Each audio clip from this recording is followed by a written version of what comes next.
Di sini mari kita akan melakukan latihan pondasi dangkal menggunakan Geo5 dengan software Geo5 Spread Footing. Nah, di sini yang digunakan adalah software untuk spread footing yang tanpa CPT. Ada dua sebenarnya, dengan CPT atau tanpa CPT. Kali ini tidak menggunakan CPT biar lebih simpel. Nah, pertama kita bisa mulai dari sisi kanan ada project. Nah, di sini ada informasi mengenai detail project yang dikerjakan.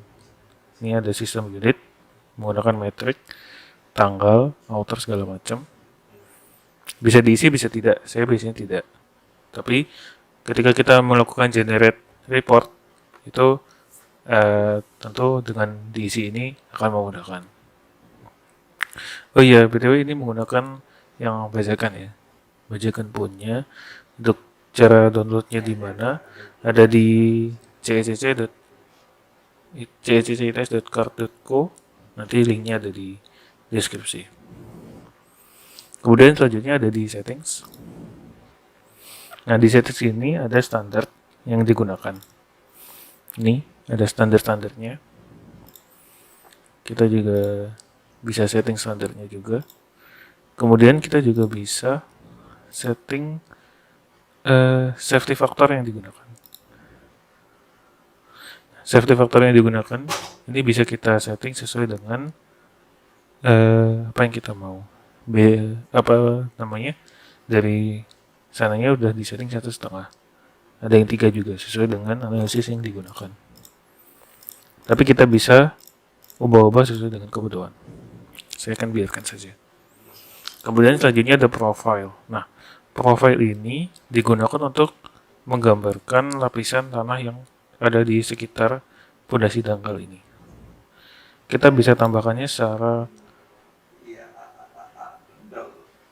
manual di sini dengan memasukkan kedalaman atau ketebalan. Nah, untuk soal yang coba kita bahas ini nanti akan dimuat di deskripsi ya untuk soalnya. Kedalamannya untuk profil tanahnya itu ada tanah hurukan dan juga tanah lempung. Berarti kita buat profil 2 dengan batasan di kedalaman H. Dengan H di sini adalah 1,25 tambah 0,5, berarti 1,75.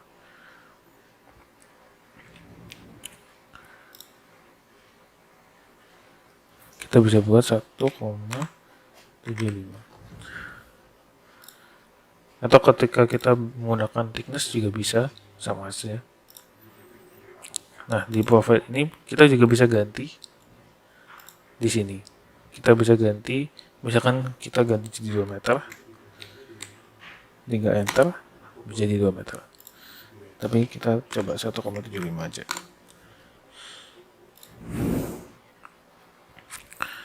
Terus ada soil. Soil ini kita menginput data tanah yang digunakan. Nah, untuk mempermudah, kita bisa menggunakan seperti katalog atau semacamnya di sini. Ada silty, clay, sandy clay segala macam. Tapi kita jika ingin input manual juga bisa. Misalkan kita menggunakan standar atau juga bisa menggunakan Cina.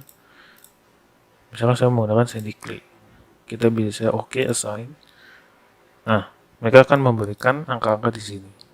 Tapi jika angkanya tidak sama dengan yang di kasus di sini, kita bisa ganti.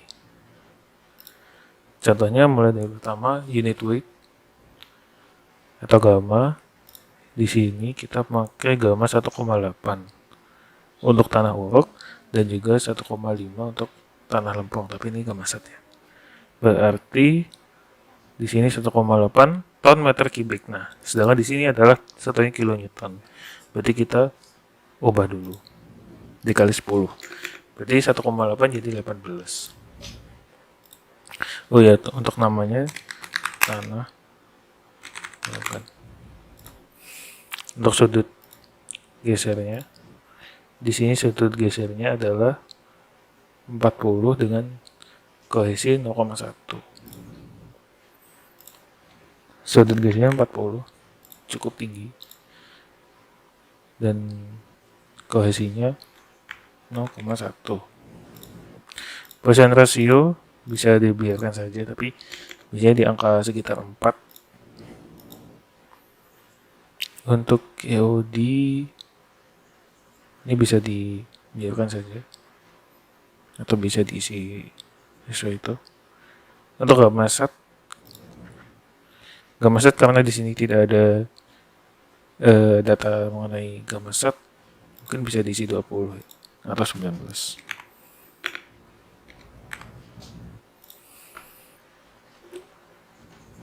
Terus di sini kita juga bisa pilih pattern. Nah, patternnya di sini akan ganti-ganti. Terus kita juga bisa pilih pattern di sini. Tadi tanah urukan tuh, misalkan kita pakai pattern ini. Terus warnanya juga bisa kita ganti. Jadi nanti setiap lapisan tanah akan memiliki warna sendiri yang beda-beda. Kita bisa add. Nah, nanti akan muncul di sini. Nah, misalkan kita akan memiliki tanah yang berbagai lapis. Kita bisa edit di sini. Misalkan saya lapis 1, kemudian kita add, terus lapis 2, kita add lagi dengan mengganti angka-angkanya juga. Tapi karena di sini cuma butuh hanya 2 lapis, jadi tidak perlu. Kita bisa ganti menjadi tanah lempung dengan 1,55 gamasat, V-nya 4, C-nya 1,5. 1,5 jadi 15,5 karena satuannya kilonewton, sedangkan ini dalam ton. Untuk unit weight ini bisa diganti mungkin sekitar 15. V-nya menjadi 4.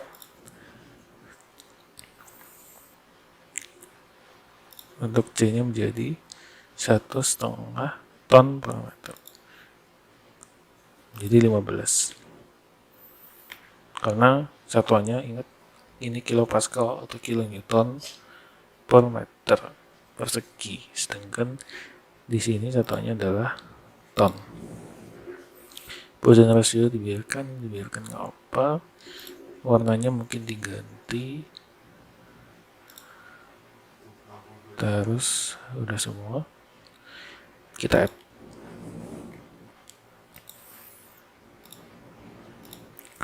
Kemudian setelah soil ada assign. Assign di sini, assign untuk profil tanahnya. Kalau di atas ini tanah urukan, kita bisa pilih di sini tanah urukan. Untuk yang di bawah sini adalah tanah lempung. Nah,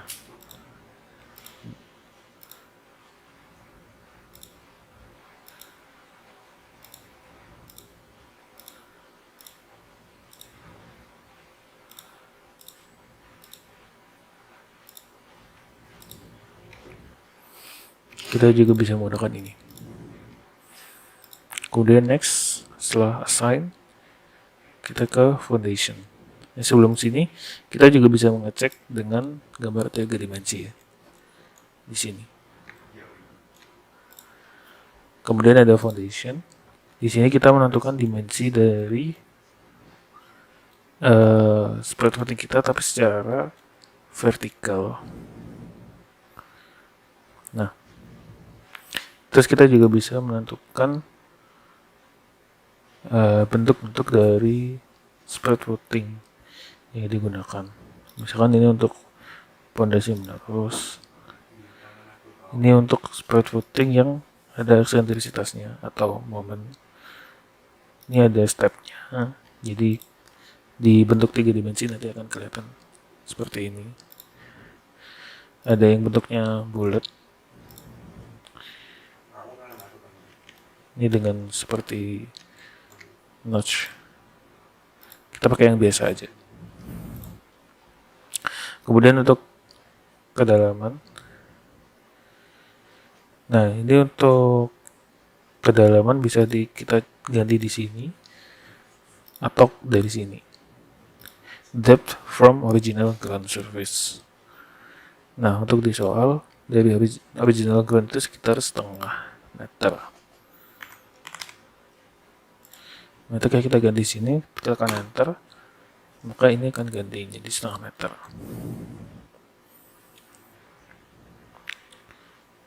Depth of footing bottom, kita juga bisa ganti.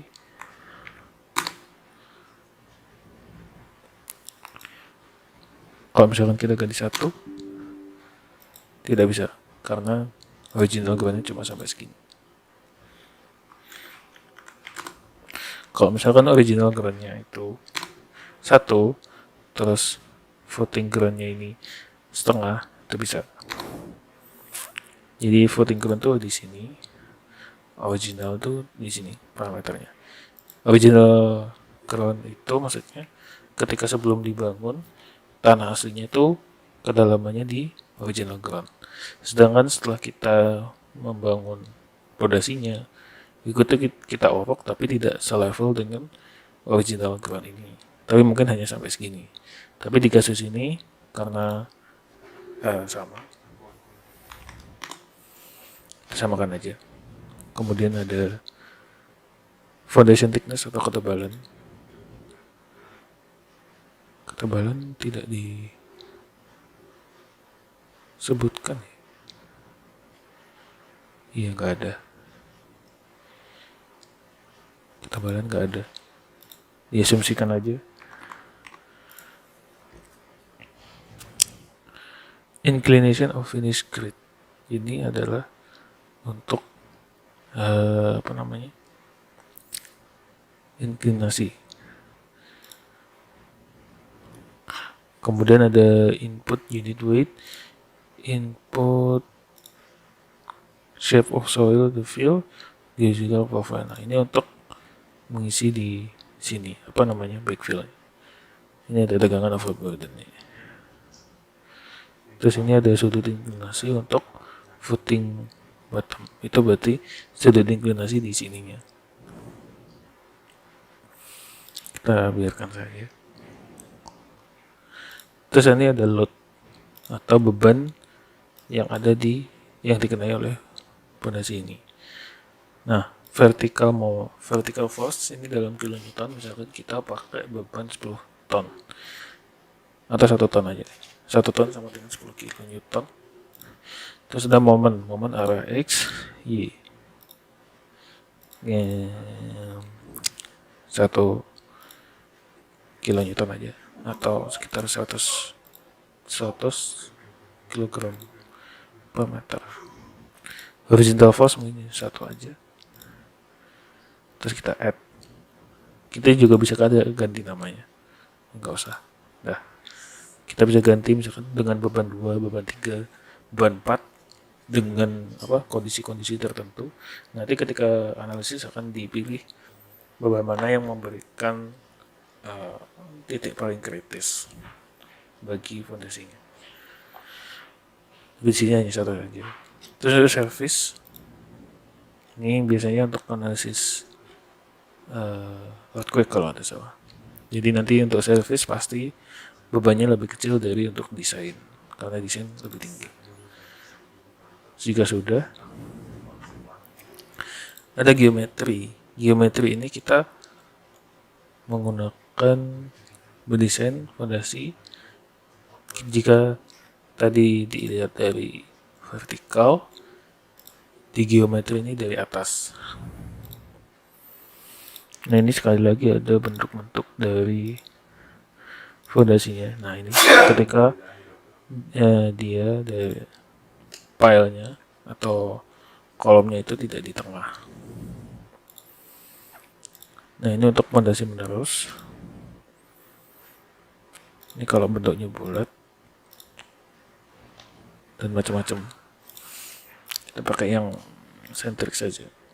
Nah, Nah, untuk dimensinya di sini adalah di mana di dimensi?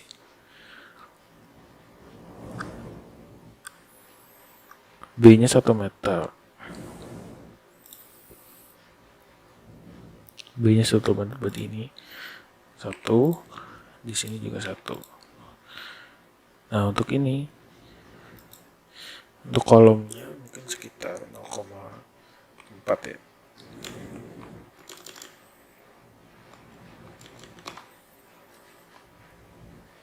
Ini juga 0,4. Nah, otomatis dia 0,4 di sini, 0,3, 0,3. Otomatis. Jika kita ngecek dari atas tambah atas seperti ini. Jika kita setting footing bottom. Nah, ini jika kita pilih soil form geological profile, ini maksudnya kita pakai soil yang ada di sini, yang ada tanah di sini. Tapi kita juga bisa pakai base soil yang lain, misalkan karena tanahnya di sini jelek, kita bisa tambahkan beberapa dalam di sini untuk soil yang lebih bagus. Ini kita pakai yang ini aja. Ini sand gravel bed input, sama seperti sebelumnya. Kita bisa tambahkan tanah dengan profil yang lebih bagus di sini untuk menopang pondasi ini. Tetapi kita harus input dulu data tanahnya di sini. Misalkan nanti tambah lagi tanah urukan 2 di sini, khusus untuk di sini. Nanti di sini ada, kalau di sini udah terdaftar, di sini kita bisa pilih mau pakai apa tanahnya. Tapi untuk sekarang nggak usah, sama aja. Untuk material, ini material untuk beton dan tulangannya. Di sini 23, biasanya 24. Terus kita bisa user define di sini untuk compressive strength-nya, tensile strength-nya untuk beton. Ini 20 MPa, beton 20 MPa, terus tariknya 10%-nya. Elastic modulus. Oke. Kalau kita bisa pakai katalog di sini. Misalkan pakai yang 25 MPa. Beton 25 MPa, terus untuk tulangannya pakai yang 420. Misalkan ini tulangan di ini, tulangan yang di dalamnya sini. Surcharge ini untuk beban di atasnya. Misalkan di atas pondasi itu ada beban di jalan, beban jalan atau apa, beban lantai. Tapi kita nggak dong. Terus untuk groundwater di sini untuk groundwaternya berapa ya?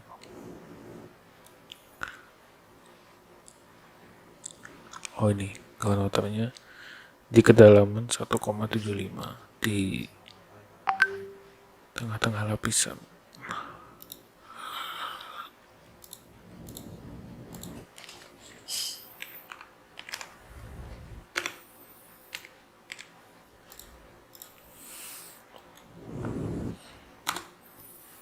Nah, tepat di sini antara lapisan ini. Ada earthquake, ini harus mencari KH dan KV. Untuk mencari KH dan KV nanti ada caranya dengan website atau dengan tabel map. Kita lewati saja dulu. Ini ada stage setting. Nah, ini kita asumsikan permanen, tapi juga kita bisa asumsikan ada accidental, transient, atau seismic. Ketika ada gempa, nah kita asumsikan permanen saja karena emang dibuat permanen. Nah, ketika sudah, kita bisa tahu bearing capacity di sini. Nah, di sini kita bisa lihat untuk bearing capacity dia dengan faktor safety-nya 17. Sangat gede sekali.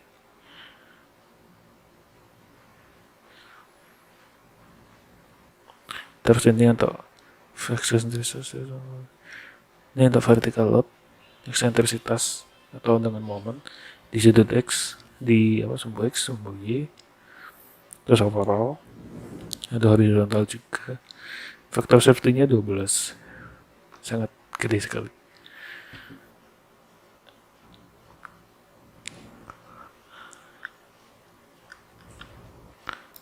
Nah, ini digunakan untuk load number one, atau kita bisa ketemukan find max value automatically. Nah, ketika di load ini kita tambahkan lagi banyak beban, kita bisa cari masing-masing atau bisa cari maksimum.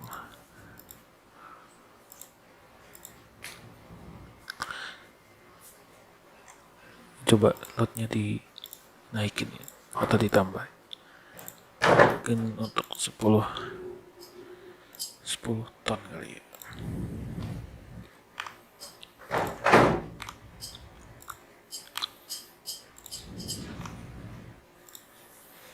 Terus kita coba tambah service. Load 3 tuh service.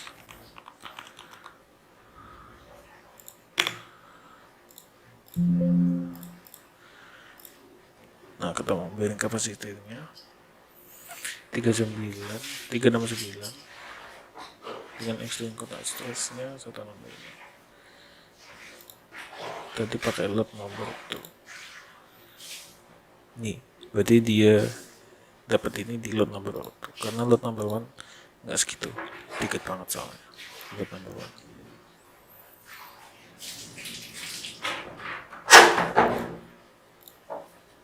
Terus ada settlement juga. Di sini bisa kita lihat settlementnya 7,4 mm. Depth of influence zone atau zona yang terpengaruh dengan pondasi ini ada di kedalaman 3 meter ke bawah sini. Eksentrisitas load satisfaktor. Terus ini untuk dimensioning. Nah, untuk dimensioning ini digunakan untuk tulangan ya. Kita juga bisa lihat untuk kasus load 1, load 2, load 3 nanti seperti apa dimensinya. Nah, ini di sini kita bisa tahu untuk tulangannya ada 4 piece. Untuk longitudinal reinforcement in direction X. Direction X berarti arah X. Terus untuk arah Y, ya mungkin bisa disamain aja.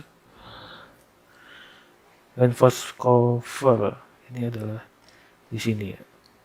Jarak antara tepi sampai tulangan itu 40 mili dengan bar diameter 16. Untuk X sama Y sama ya.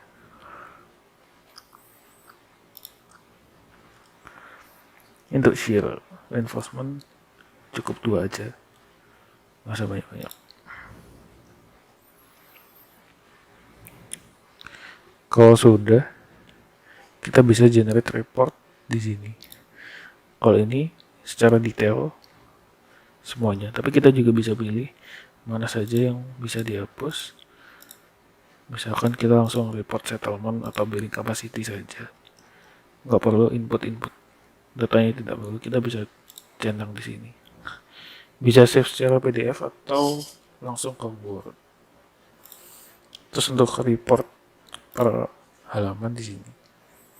Nah, ini enaknya kalau pakai yang bayar atau yang bajakan.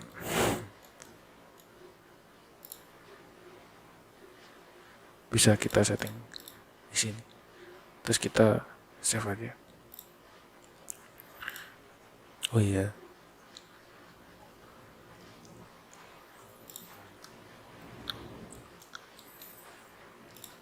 Terus ada stage setting. Nah, stage setting itu digunakan untuk ketika kita menggunakan analisis tuh ada stage-nya bertahap dalam konstruksi. Misalkan stage 1 di dimensinya segini. Terus nanti stage 2 dia load-nya ditambah. Seperti itu. Tapi biasanya saya hanya menggunakan stage 1 saja.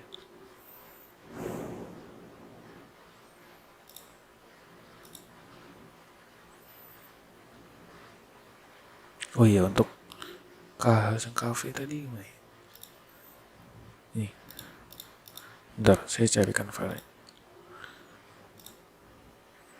Oke, untuk nilai KH di earthquake itu kita bisa cari di sini.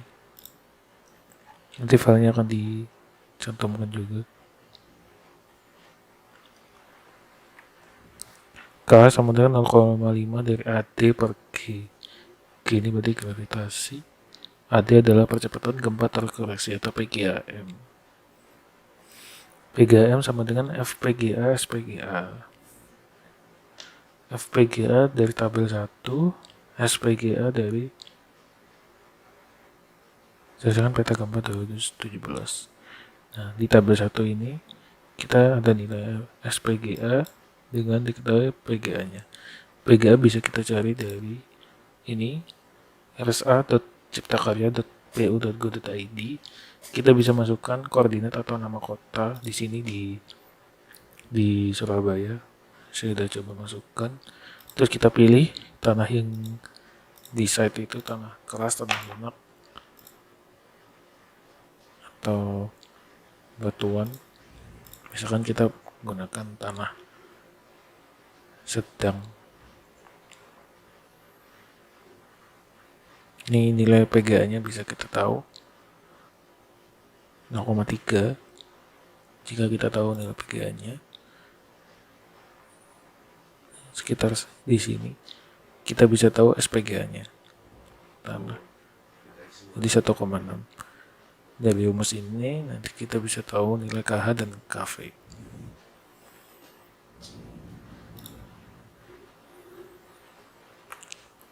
Iya, untuk bearing capacity di sini berarti beban yang dia mampu tampung adalah 369 kilopascal atau 369 kilonewton per meter persegi. Kalau kita coba kita pondasi kita dalamkan, misalkan seperti ini, apakah dia makin kuat atau malah makin lemah? Jawabannya adalah makin lemah. Kalau kita dalamkan lagi, misalkan 2 meter, dia jadi tidak aman. Kenapa? Karena tanah yang kita masukkan ini di atas adalah tanah orokan, di bawah adalah tanah lempung. Nah, tanah orokan itu memiliki profil yang lebih bagus. Misalkan di sini C-nya lebih jelek sih, tapi dari sudut gesernya dia sangat jauh, sangat bagus sekali. Biasanya itu sekitar tanah orokan itu 30-40, maksimal 45. Jadi ini sangat bagus sekali. Walaupun di lapangan mungkin jarang menemukan yang 40, tapi 40, nilai 40 ini sangat bagus sekali untuk sudut geser. Sedangkan tanah lempung yang di bawahnya itu dia lebih jelek, terus dia juga kena air, sehingga untuk daya dukungnya pasti tidak sebagus tanah orokan. Nah, kalau di sini dianalisis secara manual ya, hitungan manual ya. Untuk soal A ada 2 metode sebenarnya. Di sini juga ada 2 soal A dan soal B, tapi yang dipakai adalah soal A aja. Soal A dengan teori Terzaghi, di tabelnya sudut geser 40, tanah orokan dapat NC, NQ, gamma, dihitung dengan rumus ini, ketemu Q ultimate-nya 167 ton. Q-shape-nya 55 dengan SF 3, sedangkan tadi SF-nya masalah 2 atau 1,5. Itu untuk tanah uruk. Makanya tanah uruk tuh sangat bagus karena ini nilainya tinggi sekali, 167 ton per meter persegi Q ultimate. Untuk tanah lempung ini karena emang profilnya jelek, makanya untuk QOTW-nya juga jelek, hanya 9 ton.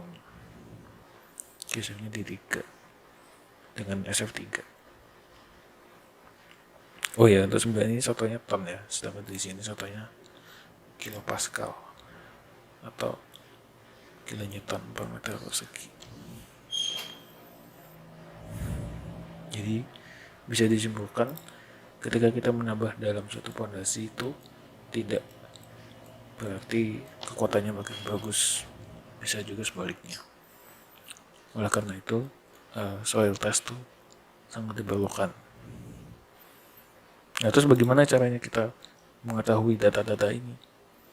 Nah, itu bisa menggunakan banyak sih metodenya. Bisa dari lab, bisa juga dengan korelasi. Misalkan dengan nilai tes SPT, nanti dikorelasi dapat V dapat C.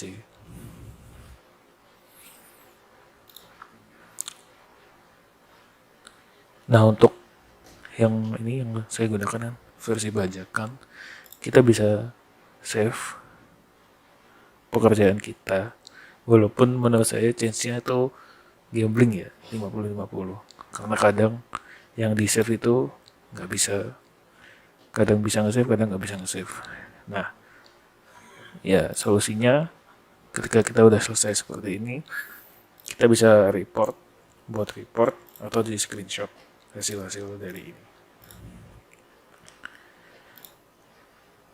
Nah, jadi ketika kita tutup programnya, kita sudah punya datanya, jadi nggak perlu bingung ketika hilang, nggak bisa di save. Tapi kadang kalau secara saya itu pakai bukan save tapi save as. Nah, ketika sudah di save as, nanti kadang bisa dibuka, kadang fail juga. Jadi untung-untungan. Tapi ketika udah dapat file yang bisa di save, misalkan coba saya buka file.